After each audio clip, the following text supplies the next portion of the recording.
शिवसेनेच्या वतीने अनधिकृत मोबाईल टॉवर विरोधात साखळी उपोषण, मागण्या मान्य न झाल्यास उग्र आंदोलनाचा इशारा। भद्रावती शहरातील गौतम नगर परिसरात अनधिकृत मोबाईल टॉवरचे बांधकाम सुरू आहे।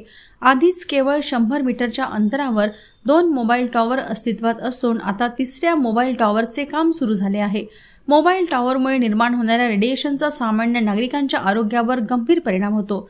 या धोक्याचा विचार करून नागरिकांनी वारंवार संबंधित शासकीय कार्यालयांकडे निवेदने दिली, परंतु अद्याप कोणतेही ठोस पाऊल उचलण्यात आले नाही।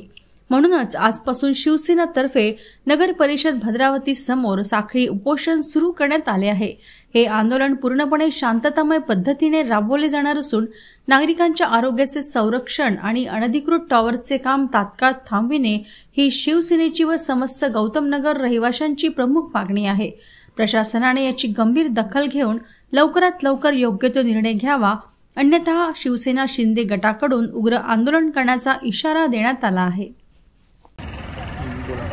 माझं नाव प्रिया शिवाजी तेलंग, मी गौतम नगर स्नेहल नगर इथे राहते।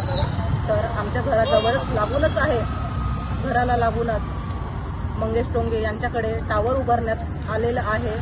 ऑलरेडी 2 टावर आहेत आणि हे तिसरं टावर आहे। तर आम्हाला किती त्रास होतो त्याच्यामुळे, आणि या नगर परिषद वाल्यांनी आम्हाला ही वेळ आणली आहे की आम्ही आज उपोषणाला बसलेलो आहोत। लहान मुलीला मी ठेवून घरी इथे दिवसभर झालं बसून आहो। गणपती महालक्ष्म्या आम्ही या सगळ्या बायांनी पूजा पाठ सगळं ठेवून या सगळ्या महिला इथं बसून आहे। तरी लवकरात लवकर आमचा न्याय लागला पाहिजे आणि आम्हाला न्याय मिळाला पाहिजे। जोपर्यंत आम्हाला न्याय मिळणार नाही तोपर्यंत आम्ही इथून हटणार नाही।